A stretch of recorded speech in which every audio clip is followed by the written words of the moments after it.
गांव के आखिरी सिरे पर एक टूटी सी झोपड़ी थी। उसी झोपड़ी में रहते थे रामू और उसकी पत्नी मीना। झोपड़ी की दीवारें मिट्टी की थीं, जिनमें जगह जगह दरारें पड़ी थीं। घर में न कोई पलंग था, न मेज, बस एक टूटा चूल्हा, दो बर्तन और एक फटा हुआ कंबल। रामू बहुत गरीब था। दिन निकलते ही वह काम की तलाश में गांव-गांव भटकता। कभी खेतों में मजदूरी मिल जाती, कभी नहीं।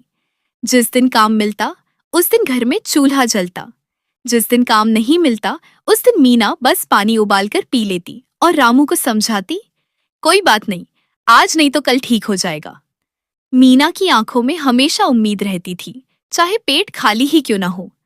उसने गरीबी को कभी अपने चेहरे पर नहीं उतरने दिया।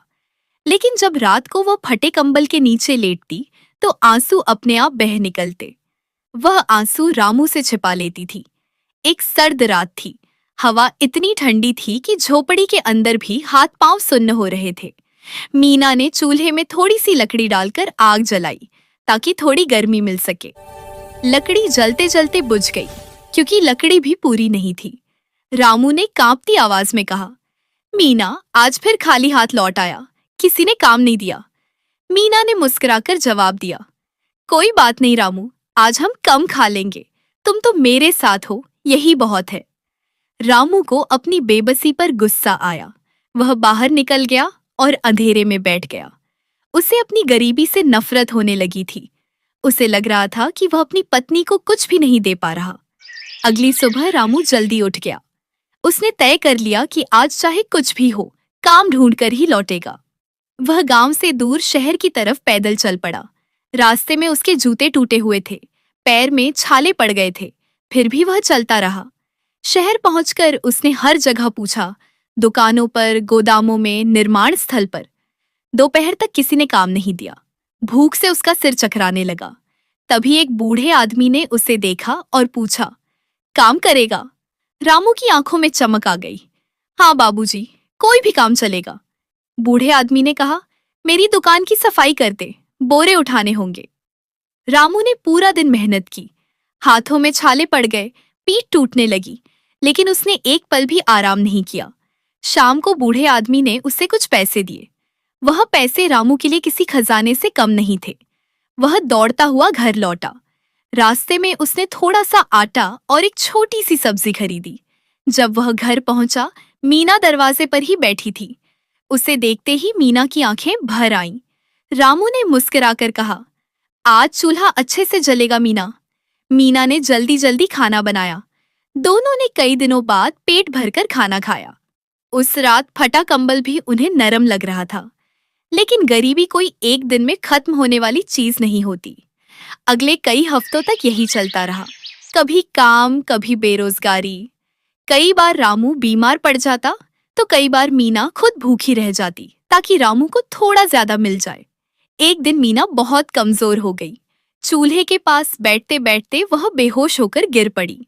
रामू घबरा गया। उसने उसे गोद में उठाया, पानी पिलाया। मीना की आंखें खुली तो उसने धीमे से कहा, रामू, मुझे कुछ नहीं हुआ, बस थोड़ी थकान है। रामू की आंखों से आंसू बह निकले। मैं तुम्हें ऐसे नहीं देख सकता मीना, मैं कुछ बड़ा करना चाहता हूँ। मीना ने उसका हाथ पकड़ लिया। बड़ा काम नहीं रामू, बस ईमानदारी से किया गया काम चाहिए। रामू ने उसी दिन फैसला किया कि वह रोज शहर जाएगा, चाहे पैदल ही क्यों न जाना पड़े। धीरे धीरे लोग उसकी मेहनत पहचानने लगे। उसे काम मिलने लगा। बहुत ज्यादा नहीं, लेकिन लगातार। समय बीतता गया। झोपड़ी की दीवारें अभी भी टूटी थीं, लेकिन घर के अंदर अब हंसी सुनाई देने लगी थी। मीना ने पुराने कपड़ों से पर्दे बना लिए।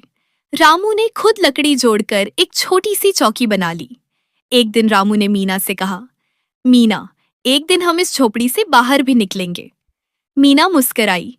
मुझे इस झोपड़ी से नहीं, तुम्हारे दुख से बाहर निकलना है। मीना के ये शब्द रामू के दिल में ऐसे उतर गए जैसे किसी ने अंधेरे में दिया जला दिया हो। उस रात रामू देर तक सो नहीं पाया। वह मीना के चेहरे को देखता रहा। उसे लगा जैसे उसकी सारी थकान, सारे छाले, सारी बेबसी इसी चेहरे पर लिखी हुई है। अगली सुबह रामू पहले से भी जल्दी उठ गया। उसने बिना आवाज किए घर से निकलते हुए मीना की तरफ देखा। मीना सो रही थी, लेकिन उसकी सांसें बहुत धीमी थीं। रामू ने मन ही मन कसम खाई कि अब वह सिर्फ जिंदा रहने के लिए नहीं, बल्कि मीना को चैन देने के लिए मेहनत करेगा। शहर में उस दिन काम मिला, लेकिन काम बहुत भारी था। ईंटें उठानी थीं, सीमेंट ढोना था।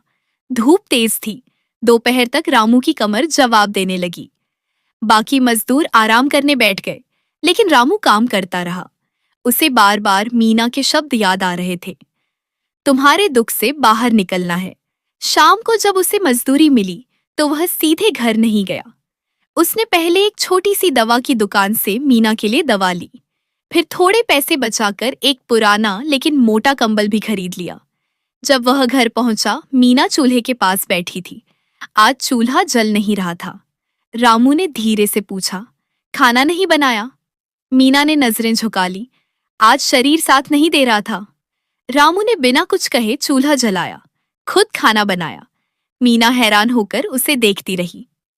खाना खाते हुए मीना की आंखों से आंसू गिरते रहे, लेकिन आज वे आंसू दुख के नहीं थे।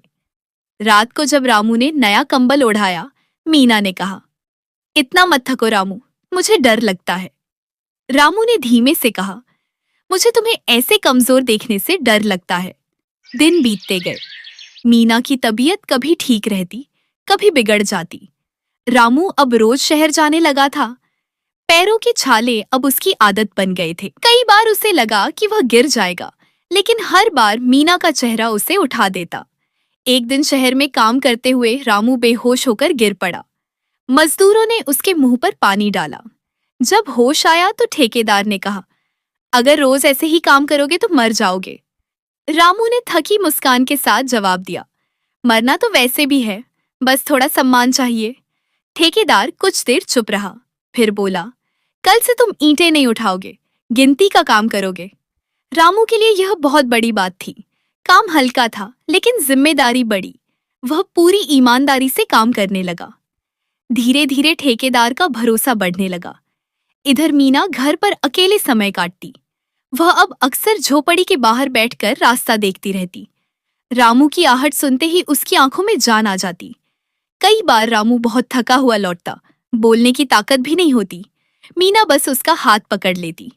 वही उनका सहारा बन गया था। एक शाम तेज बारिश होने लगी। झोपड़ी की छत टपकने लगी। मीना बर्तन रख रख कर पानी रोकती रही। रात को वह भीग गई और तेज बुखार हो गया। रामू घबरा गया। उसके पास ज्यादा पैसे नहीं थे। उस रात रामू ने पहली बार जोर जोर से रोया। उसने मीना का हाथ पकड़कर कहा, मैं तुम्हें दुख से बाहर नहीं निकाल पा रहा। मीना ने बहुत मुश्किल से आंखें खोली और कहा, तुम कोशिश कर रहे हो, यही काफी है। अगले दिन रामू मीना को लेकर शहर गया। दवा ली, काम पर नहीं गया। पैसे कम हो गए, लेकिन मीना की हालत सुधरने लगी। कुछ दिनों बाद वह फिर खड़ी हो पाई। अब मीना ने भी ठान लिया था कि वह चुप बैठकर दुख नहीं देखेगी। उसने पास के घरों में काम करना शुरू किया। बर्तन, झाड़ू, कपड़े। पैसे बहुत कम थे, लेकिन घर में उसकी आवाज लौट आई थी। अब दोनों मिलकर दुख से लड़ रहे थे। धीरे धीरे हालात बदले। बहुत नहीं, लेकिन इतने कि अब रोज का डर कम हो गया था। कभी कभी दोनों बैठकर भविष्य की बात करने लगे। रामू कहता, अगर एक दिन छोटा सा पक्का कमरा मिल जाए।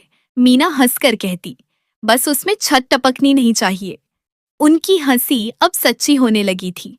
एक दिन रामू ने मीना से कहा, हम अमीर नहीं बने, लेकिन हमने हार नहीं मानी।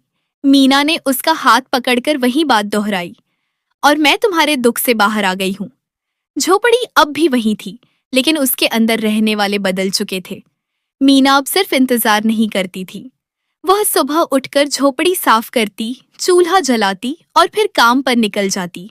पहले जो हाथ कांपते थे, अब वही हाथ भरोसे से काम करने लगे थे। पड़ोस के लोग जो कभी उन्हें नजरअंदाज करते थे, अब मीना की मेहनत की तारीफ करने लगे थे। रामू का काम भी बदल चुका था। अब वह सिर्फ मजदूर नहीं रहा था, उसे हिसाब रखने की जिम्मेदारी मिली थी। लोग उसकी ईमानदारी की मिसाल देने लगे थे। वह पहले की तरह सिर झुकाकर नहीं चलता था। चाल में आत्मसम्मान आ गया था। एक शाम दोनों झोपड़ी के बाहर बैठे थे। आसमान में तारे चमक रहे थे। हवा ठंडी थी, लेकिन अब काटती नहीं थी। मीना ने धीरे से कहा, रामू, पहले इस ठंड से डर लगता था। रामू मुस्कुराया, अब तो यह भी हमारी लगती है। उनकी बातें अब रोटी और पैसों तक सीमित नहीं थीं। वे भविष्य के छोटे छोटे सपने देखने लगे थे। मीना चाहती थी कि घर में एक खिड़की हो जिससे धूप सीधे अंदर आए। रामू चाहता था कि बरसात में छत टपके नहीं। एक दिन रामू बहुत देर से लौटा। मीना घबरा गई। जब वह आया तो उसके हाथ में एक पुराना सा कागज था। मीना ने पूछा, क्या हुआ? रामू ने कहा, मालिक ने कहा है अगर मैं ऐसे ही काम करता रहा तो मुझे स्थायी काम मिल सकता है। मीना की आंखें भर आईं। यह कोई बहुत बड़ी बात नहीं थी, लेकिन उनके लिए यह जिंदगी का नया मोड़ था। कुछ महीनों बाद रामू का काम पक्का हो गया। आमदनी अभी भी कम थी, लेकिन निश्चित थी। अब हर दिन भूख का डर नहीं था। मीना ने थोड़े थोड़े पैसे बचाने शुरू कर दिए। कभी मिट्टी के बर्तन खरीदे, कभी पुराने कपड़ों से गद्दी बनाई। झोपड़ी अब भी झोपड़ी ही थी, मगर उसमें अपनापन भर गया था। एक दिन तेज आंधी आई। कई झोपड़ियां गिर गईं। रामू और मीना की झोपड़ी भी हिल गई, लेकिन गिरी नहीं। उस रात दोनों एक दूसरे का हाथ पकड़े बैठे रहे। मीना ने कहा, अगर यह भी गिर जाती तो? रामू ने जवाब दिया, तो कहीं और खड़े हो जाते। पहली बार दोनों को लगा कि उनके अंदर सच में ताकत आ गई है। गांव के लोग अब उन्हें अलग नजर से देखने लगे थे। कोई मदद मांगता तो रामू मना नहीं करता। मीना किसी को भूखा देखती तो थोड़ा सा खाना बांट देती। वे जानते थे कि दुख क्या होता है। एक शाम मीना ने कहा, रामू, हमने बहुत सहा है ना? रामू ने कहा, हाँ, लेकिन सहते सहते हम मजबूत हो गए। अब उन्हें गरीबी से उतना डर नहीं लगता था। डर तो था, लेकिन भरोसा उससे बड़ा हो गया था। वे समझ चुके थे कि हालात चाहे जैसे हों, अगर साथ है तो रास्ता निकल ही आता है। झोपड़ी की दीवारें वहीं थीं, छत वहीं थी, लेकिन उसके अंदर रहने वाले बदल गए थे। अब वहां टूटे हुए लोग नहीं, बल्कि खड़े रहने वाले इंसान रहते थे। एक लड़का था, किशन। उम्र बस 10 साल। उसकी आंखें बड़ी बड़ी थीं और चेहरे पर हमेशा मुस्कान रहती थी। उसके पिता खेत में काम करते थे और माँ घर में सबकी देखभाल करती थी। किशन को फल बहुत पसंद थे, खासकर तरबूज। वह अक्सर गांव के मेले में जाकर तरबूज खाता, लेकिन उसके मन में हमेशा एक सवाल रहता, अगर मुझे ऐसा तरबूज मिल जाए जो कभी खत्म ही ना हो तो? एक दिन दोपहर को बहुत गर्मी थी। सब लोग घरों में आराम कर रहे थे। किशन भी अपने घर के बाहर बैठे बैठे आलू छीलने में माँ की मदद कर रहा था। तभी गांव में एक अजनबी बूढ़ा आदमी आया। उसकी दाढ़ी बहुत लंबी थी, बाल सफेद थे और कंधे पर एक पुराना थैला लटका था। बूढ़ा आदमी गांव के बीच वाले बरगद के पेड़ के नीचे जाकर बैठ गया। बच्चे धीरे धीरे उसके आसपास इकट्ठे हो गए। सबको अजीब लग रहा था कि यह कौन है। बूढ़े आदमी ने अपना थैला खोला और उसमें से छोटे छोटे बीज निकाले। बीज देखने में साधारण तरबूज के बीज जैसे थे, लेकिन हल्की सी सुनहरी चमक उनमें थी। बूढ़ा आदमी बोला, ये साधारण बीज नहीं है, ये जादुई बीज हैं। जिसको ये मिल जाएंगे उसके खेत में तरबूज ही तरबूज उगेंगे। ऐसे तरबूज जो बहुत मीठे होंगे और बहुत बड़े बड़े होंगे। सब बच्चे हैरान रह गए। किशन की आंखें और भी चमक उठीं। उसने धीरे से पूछा, दादाजी, ये बीज कितने में मिलेंगे? बूढ़ा आदमी मुस्कुराया, बीज की कीमत पैसे में नहीं है, इसकी कीमत है ईमानदारी और हिम्मत। जो बच्चा ईमानदार और हिम्मत वाला होगा वही इस बीज को रख सकता है, वरना बीज काम नहीं करेगा। किशन को लगा कि यह तो कमाल की बात है। उसने हिम्मत करके कहा, मैं ईमानदार हूं और हिम्मत भी रखता हूं, क्या आप मुझे एक बीज देंगे? बूढ़े ने उसकी आंखों में देखा। उसे लगा कि यह बच्चा सच में नेक दिल है। उसने किशन को एक बीज दे दिया। बीज उसके हाथ में आते ही हल्का सा चमकने लगा। बूढ़ा आदमी बोला, ध्यान रखना, इस बीज को सही समय पर सही जगह बोना। रात को इसकी देखभाल करना, पानी देना और सबसे जरूरी, किसी को भी झूठ मत बोलना। किशन ने सिर हिला दिया।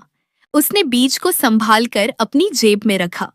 रात को किशन ने माँ को बताया, माँ, मुझे एक जादुई बीज मिला है, मैं इसे खेत में बोना चाहता हूँ।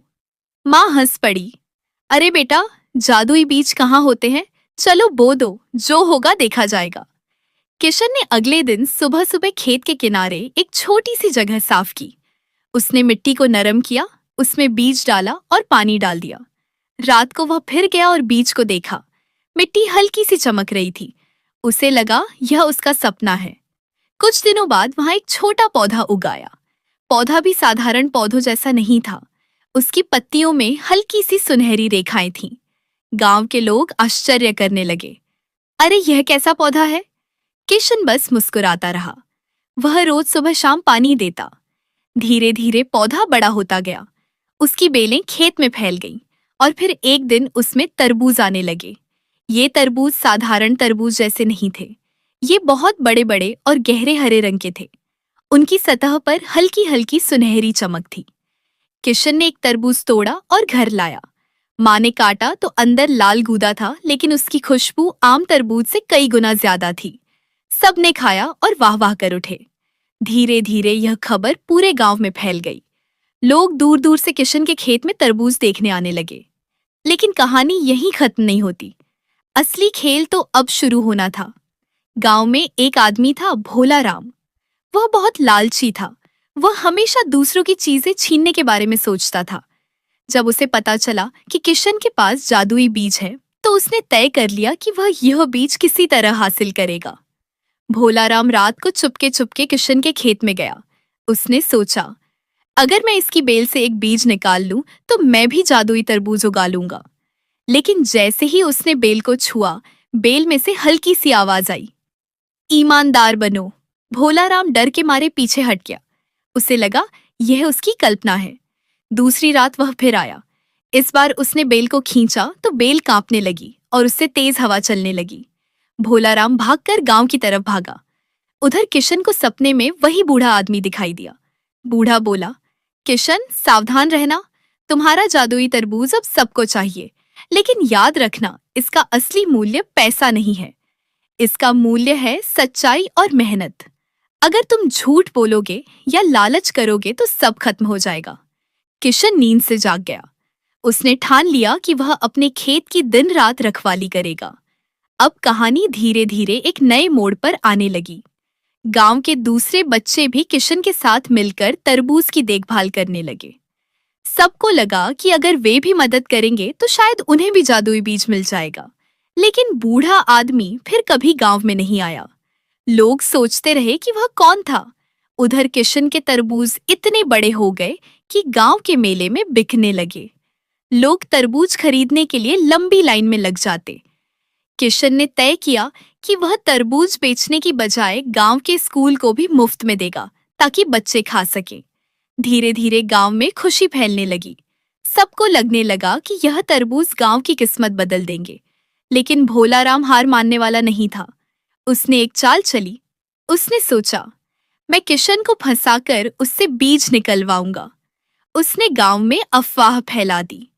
किशन देखा, अब हमारे पास खाने के लिए है। पहले तो हालात ऐसे थे कि कभी कभी एक वक्त की रोटी के लिए भी तरसना पड़ता था। कई रातें भूखे पेट गुजरी हैं।